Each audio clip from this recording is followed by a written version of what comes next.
content category 3 on the SLLA 6990 and the Praxis 5412 is climate and cultural leadership. This is all about the way the staff feels when they come to work, the way the teachers feel when they're implementing their practice, and how we just have an overall vibe in the school. We're going to talk about how we can use Maslow's hierarchy of needs to reference when we are thinking about good answer choices on the exam. Let's get started.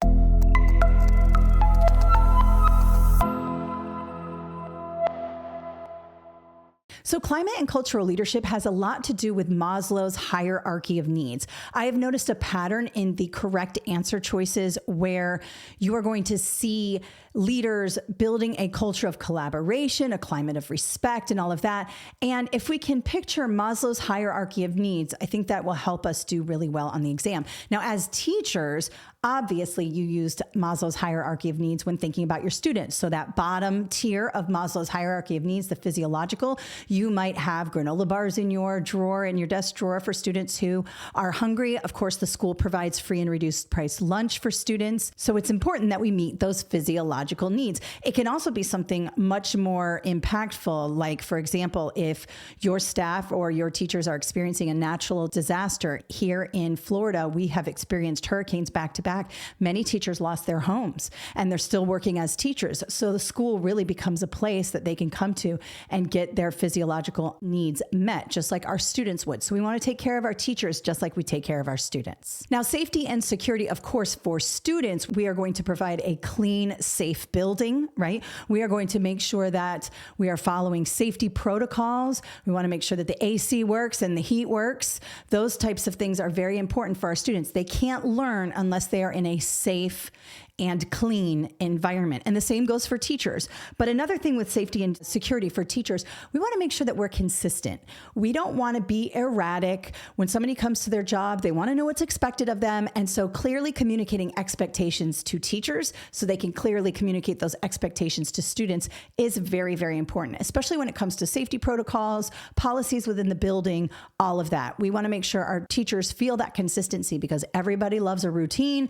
Everybody loves consistency. The next one is love and belonging. And of course, we do this by standing in the hallways, greeting students as they get off the buses, but we want to do the same for our teachers. And really, it comes down to showing teachers that you appreciate them. Sometimes a little sticky note on their bulletin board to let them know that you really enjoyed the lesson you just saw, or sometimes teachers are easy. A little Snickers in their mailbox for no reason whatsoever can go a long way. So making sure we understand just how much our teachers are working for us and providing them with that positive feedback and that encouragement so that they can do their jobs and feel really good about themselves. And feeling good about themselves is all about the next tier in Maslow's hierarchy of needs, which is self-esteem. Now, for students, of course, we want to encourage them, tell them they're doing a good job. When they're not doing a good job, provide that constructive feedback, focus on the positive behaviors, so that students do more of those. But for teachers, when we're talking about self-esteem, we want to encourage them to take risks. This is a big one on the climate and cultural leadership. Now, in the real world,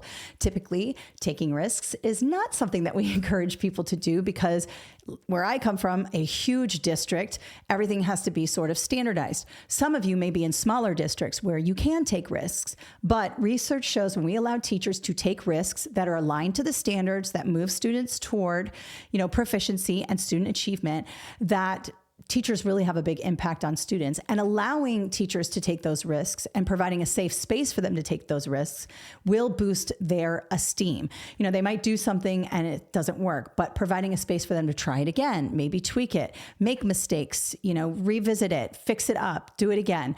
Those are the types of things that we want to make sure teachers understand. And we create a climate and culture of respect and esteem that way. And so that's how we can help teachers with their self-esteem tier in the Maslow's hierarchy of needs. And finally, self-actualization. Now, this one's a tough one because some days we feel self-actualized, we know what our purpose is and all of that, and some days we don't. One thing that we can do as leaders in the building is we can always be asking people about what they want to do, how they feel about things.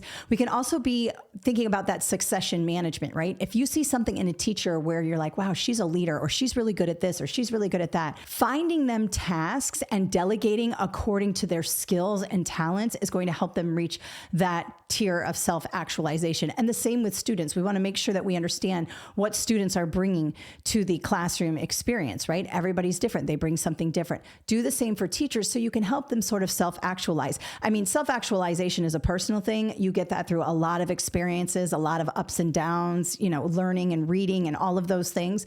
But as leaders, we can certainly lay the foundation so that our teachers can experience that as well and understand that they are valued, that what they put into the classroom, what they give our students is very important, that they are an important part of the school culture and the school community. All right, so when you're answering questions about climate and cultural leadership, remember everything is super positive. We always want to think about providing our teachers and our students with space to take risks, to fail, and to become resilient, just like we need to become resilient leaders. Climate and cultural leadership is all about the vibe. How do people feel in the building when you are the leader? And of course, you always want to remember that people will remember the way you made them feel. It's a quote, it's famous, but it's true. You can think about, bosses that you've had that have nurtured your talent, that have really helped you become something. And you have probably had bosses who did not do that. So we want to make sure that we're fostering that positive community, reaching out to our teachers and students and making sure they feel like they belong, and that regardless of who they are and how they identify. And of course, we want to make sure our teachers have a safe space to take risks and to reach their full potential. Let me know in the comments if you have any questions, and it will be my pleasure to help. Thank you so much for watching, and have an awesome day. If you need more help with your leadership certification exam, head over to KathleenJasper.com under study guides. You can see that we have both leadership exams here, the 6990 and the 5412. When you go there, you'll see our study guide. You can also get it on Amazon. It pairs very nicely with our audio course as well, and there's a bundle option there. The audio course sort of walks you through all the concepts in the book. It is not an audio book, it's an audio course, so it's more of like a podcast style. In our online courses, you can go to SLLA 6990 for complete prep. This has hours of videos, so if you like the video today, you'll love this course. It comes with the digital study guide, the latest edition for that, and it also comes with the audio course. So this particular option is complete prep and offers everything we have. Good luck on your leadership certification exam.